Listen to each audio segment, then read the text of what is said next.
천체의 크기를 상상하는 것은 아주 어려운 일입니다. 규모가 너무 큰 나머지 머리가 따라가지 못하기 때문이죠. 이런 이유로 인해 태양계의 행성에 어느 정도의 차이가 있는지를 과일이나 베리의 크기에 비유하여 비교하는 경우도 많습니다.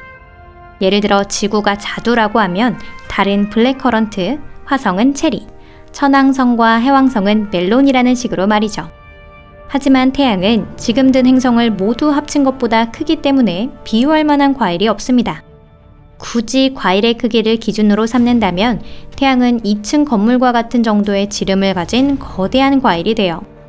하지만 또 그런 태양도 우주 최대급 크기에는 훨씬 못 미칩니다. 우주 끝에는 태양이 발밑에도 미치지 못할 정도로 거대한 항성이 빛을 발하고 있습니다. 여러분 안녕하세요. 오늘은 관측 가능한 우주에 존재하는 최대 크기의 천체를 만나보겠습니다. 작은 모래알처럼 느껴질 각오 되셨나요? 그럼 시작해 보도록 하겠습니다.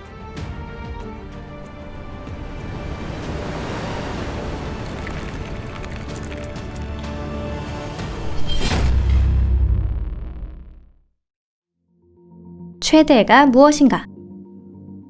과일에 비유하는 것도 좋지만 좀 더 구체적으로 살펴보겠습니다. 태양의 반경은 약 69만 6,340km.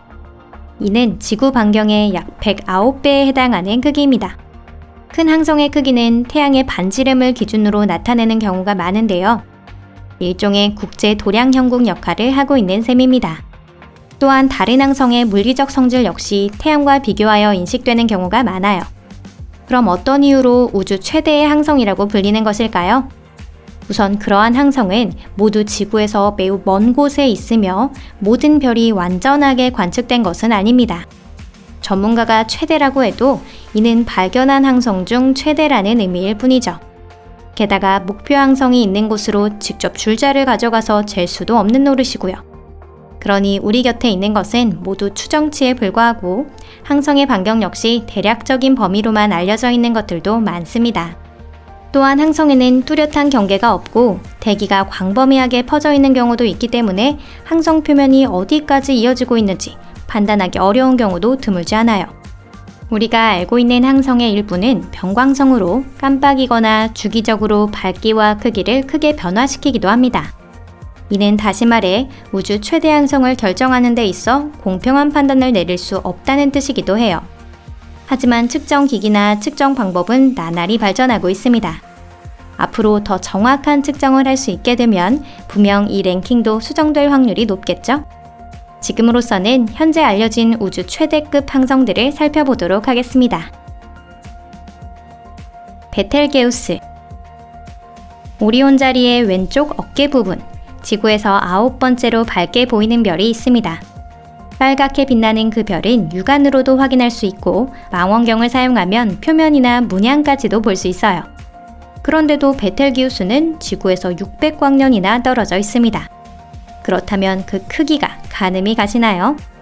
베텔기우스의 반지름은 태양 반지름의 약 950배입니다. 이 별은 너무 밝은 데다 지구에서 관측하면 깔끔한 모양의 구형으로 보이지 않기 때문에 정확한 거리를 측정하거나 질량을 추측하는 데 상당한 어려움이 있습니다. 연령은 대략 800만 살로 추정되고 있으며 적색 초거성으로 분류되는 이 별은 벌써 노년을 향해 가고 있습니다. 베텔기우스는 노년기를 빠르게 보내고 있는 편인데요. 기원전 수세기 전에 기록된 중국의 고문서에 따르면 베텔기우스는 본래 붉은 별이 아니라 노란 별이었다고 합니다. 즉 불과 2000년 전에는 크기도 밝기도 달랐다는 말이 되죠. 아마 현재 베텔기우스는 이미 헬륨과 수소를 다 태우고 지금은 탄소를 쓰고 있을 것입니다. 전문가에 따르면 베텔기우스의 여명은 길어야 앞으로 1만 년이라고 하네요. 때가 되면 이 별은 초신성 폭발을 일으키며 생을 마감할 것입니다. 폭발이 일어나면 낮에도 지구에서 보일 정도이고 밤하늘에서는 달보다 더 밝게 빛날 것이라고 하네요. 하지만 걱정할 필요는 없습니다. 이 빛의 쇼는 인류에게 위험을 끼치지는 않을 테니까요. 세페우스 자리 뮤. 선명한 붉은색을 띠고 있어 가네스타라는 이름이 붙은 별이기도 한데요.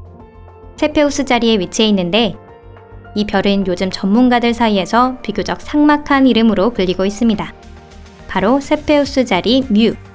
태양의 34만 배의 광도를 가지고 있고 반지름은 태양의 무려 1000배에 달하는 항성입니다. 이 별은 현재 빠르게 질량을 잃어가고 있으며 성간 공간에 무거운 원소를 방출하며 마치 베일을 쓴 듯한 모습을 하고 있습니다. 수증기, 먼지, 분자가스 같은 다양한 물질이 여러 층을 이루며 이 별을 구상으로 덮고 있습니다. 이번에 소개드릴 다른 별들과 마찬가지로 세페우스 자리 뮤별은 이미 생을 거의 마친 상태인데요. 별이 아주 크고 밝은 것이 바로 그 때문입니다. 초거성이 손에 쥐는 짧은 시간의 영광, 그것이 바로 이 찬란한 빛인 것입니다. 큰개자리 VY. 큰개자리 VY의 위치는 아직 확정되지 않았습니다. 이 별은 초거성이나 극초거성이라고도 할 수 없고 그 크기도 태양 반경의 600에서 2000배까지로 다양한 추측이 나오고 있는 상태예요. 가장 정밀도가 높은 추정치에 따르면 큰개자리 VY의 반경은 태양의 약 1420배라고 합니다. 이 별은 은하계에서 특히 크고 밝은 별 중에 하나인데요. 만약 이 별이 태양의 위치에 있다면 목성의 궤도는 물론이고 토성마저 삼켜버릴 것입니다. 이 별이 지구에서 3900광년 이상 떨어져 있다는 사실이 천만다행이에요. 만약 초신성 폭발이 일어난다면 절대 근처에 있고 싶지 않을 테니까요. WOH-G64. 우리 은하에는 많은 이웃, 다시 말해 우리 은하를 공전하는 위성 은하가 있습니다. 그중 하나가 대마젤란 운으로 남반구에서는 밤하늘에서 육안으로 볼 수도 있어요. 이 은하에서 가장 큰 항성은 현재 인류가 알고 있는 가장 큰 항성 중 하나로도 뽑히고 있습니다. WOH-G64가 바로 그것이에요. 추정에 따르면 이 별은 태양 반경의 1500배에서 1730배의 반경을 가지고 있다고 하는데요.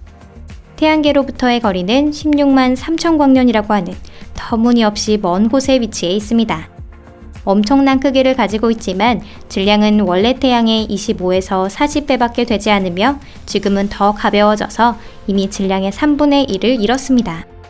이 별은 강한 항성풍에 의해 형성된 도넛 형태의 가스와 무수한 먼지 구름들에 둘러싸여 있습니다. 그 구름이 너무 크기 때문에 이 별 주변에는 행성이 몇 개 숨겨져 있을 수도 있다네요. 방패자리 UI. 자, 드디어 최종 우승자의 등장입니다. 현재 인류가 알고 있는 것 중 가장 큰 항성이죠. 방패자리 UY로 방패자리에 있는 밝은 적색 극대 거성입니다. 이 별은 741주기로 밝아졌다 어두워졌다를 반복하기 때문에 천문학자들은 이 별을 변광성으로 분류하고 있습니다. 방패자리 UI별은 은하수 은하의 거의 중심에 위치하고 있으며 지구에서 9500광년 떨어진 곳에 있는데요. 그 크기가 상상이 되시나요? 자연스럽게 겸손해질 만한 크기입니다. 방패자리 UI의 반경은 태양 반경의 1700배를 넘고 전멸이 최대치가 되면 태양 반경의 1900배라고 하는 엄청난 크기에 이릅니다. 만약 이 별을 태양계로 가져온다면 토성에 이르기까지 모든 행성의 궤도를 삼켜버릴 것입니다. 우리 지구가 이 별의 주위를 돈다면 엄청난 방사선에 의해 모든 생물이 소멸해버리지 않도록 15억 킬로미터는 거리를 두어야 한다고 하네요. 이렇게 되면 방패자리 UI의 별 주위를 한 번 공전하는데 1만 년은 걸릴 것입니다. 1년이 1만 년이 되고 인류 문명이 생겼다가 사라지고 크리스마스까지 살 수 없다고 생각하면 어쩌면 조지 마틴의 작품은 바로 그런 세계를 담고 있는 이야기였을지도 모르겠네요. 오늘 영상은 여기까지입니다. 끝까지 시청해주셔서 감사합니다. 이번에는 인류가 아는 것 중 가장 큰 별에 대해 소개해 보았는데요. 어떤 별이 가장 큰 칭호를 얻을지에 대해서는 앞으로도 계속 논의될 것이며 더 정확한 크기가 확정될 수 있을 것입니다. 멈추지 않고 끊임없이 나아가는 것, 그것이야말로 과학의 묘미가 아닐까요? 그럼 저는 다음 영상에서 뵐게요. 안녕히 계세요.